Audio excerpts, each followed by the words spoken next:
ನಮಸ್ತೆ ಎಲ್ಲರಿಗೂ. ಎಲ್ಲರೂ ಹೇಗಿದ್ದೀರಾ? ಎಲ್ಲರೂ ಚೆನ್ನಾಗಿದ್ದೀರಾ ಅಂತ ಅಂದ್ಕೊಂಡು ಈ ವಿಡಿಯೋ ಸ್ಟಾರ್ಟ್ ಮಾಡ್ತಾ ಇದ್ದೀನಿ. ಈ ವಿಡಿಯೋ ಏನಕ್ಕಪ್ಪ ಅಂತ ಹೇಳಿದ್ರೆ, ಎಷ್ಟೋ ಹೆಣ್ಮಕ್ಳು ನಾನು ಕೂಡ ದುಡಿಬೇಕು, ನಾನು ಕೂಡ ಏನಾದ್ರು ಒಂದು ಮಾಡಬೇಕು ಅಂತ ಎಷ್ಟೋ ಹೆಣ್ಮಕ್ಳಿಗೆ ಆಸೆ ಇರುತ್ತೆ. ಆದರೆ ಅವ್ರ ಕೈಲಿ ಆಗ್ತಾಯಿರಲ್ಲ. ಯಾಕಪ್ಪ ಅಂತ ಹೇಳಿದ್ರೆ, ಒಬ್ಬೊಬ್ರು ಓದಿರಲ್ಲ, ಓದಿದ್ರು ಕೂಡ ಅದನ್ನು ನಮಗೆ ಹೊರಗಡೆ ಹೋಗಿ ದುಡಿಯೋಕ್ಕಾಗಲ್ಲ.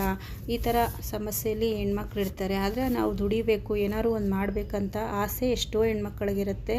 ಆದರೆ ಅವ್ರಿಗೇನು ಹೇಳ್ತಾ ಇರೋದಂತ ಹೇಳಿದ್ರೆ, ನೀವು ಟೈಲರಿಂಗ್ ಕೆಲಸ ಕಲ್ತ್ಕೊಂಡು ನೀವು ನಿಮ್ಮ ಮನೆಯಲ್ಲೇ ನೀವು ಹೊಲ್ಕೊಬೋದು. ಈಗ ಹೊರಗಡೆ ಹೋಗಿ ದುಡಿಬೇಕು ಅನ್ನೋದಿರಲ್ಲ, ಏನಿರಲ್ಲ, ಮನೆಯಲ್ಲೇ ಮಾಡ್ಬೋದು. ಮತ್ತು ಮಕ್ಕಳನ್ನ ನೋಡಿಕೊಂಡು ಎಲ್ಲರನ್ನೂ ನೋಡಿಕೊಂಡು ನೀವು ಮನೇಲೇ ಹೊಲಿಬೋದು.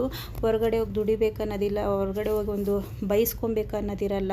ಆದರೆ ಮನೇಲೇ ನಾವು ದುಡಿಯೋದ್ರಿಂದ ಇದು ನಮ್ಮ ಸ್ವಂತ ಉದ್ಯೋಗ. ಇದು ಏನಪ್ಪ ಅಂತ ಹೇಳಿದ್ರೆ, ನಾವು ಸ್ವಂತ ಉದ್ಯೋಗ ಕಲ್ತಿದ್ರೆ ನಮಗೆ ಒಂದು ಏನಕ್ಕಾರು ಉಪಯೋಗ ಆಗುತ್ತೆ. ನಾವು ಈಗ ಹೊರಗಡೆ ಹೋಗಿ 8 ಅವರ್ ಕೆಲಸ ಮಾಡ್ತೀವಿ ಅಂದರೆ ಅವ್ರ ಕೈಲಿ ಬಯಸ್ಕೊಂಡು ಅನಿಸ್ಕೊಂಡು ಎಲ್ಲ ಮಾಡಬೇಕು. ಮತ್ತು ಮನೆ ಕಡೆ ಮಕ್ಕಳನ್ನ ಬಿಟ್ಟು ಮಾಡಬೇಕು.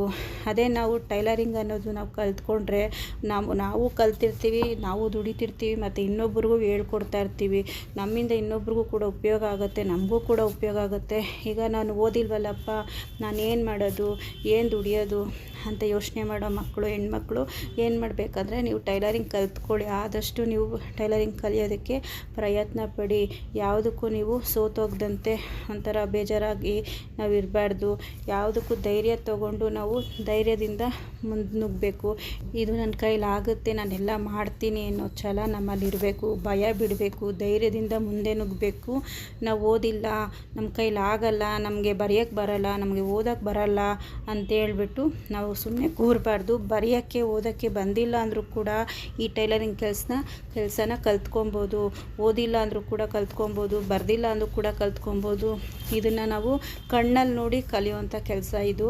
ಆದಷ್ಟು ಓದಿಲ್ಲದೆ ಇರುವಂಥ ಮಕ್ಕಳು, ಓದಿಲ್ಲದೆ ಇರುವಂಥ ಹೆಣ್ಮಕ್ಳು ಎಲ್ಲರೂ ಕಲ್ತ್ಕೊಂಡು ಈ ಕೆಲಸನ ನೀವು ಮುಂದುವರ್ಸ್ಕೊಂಡೋಗಿ.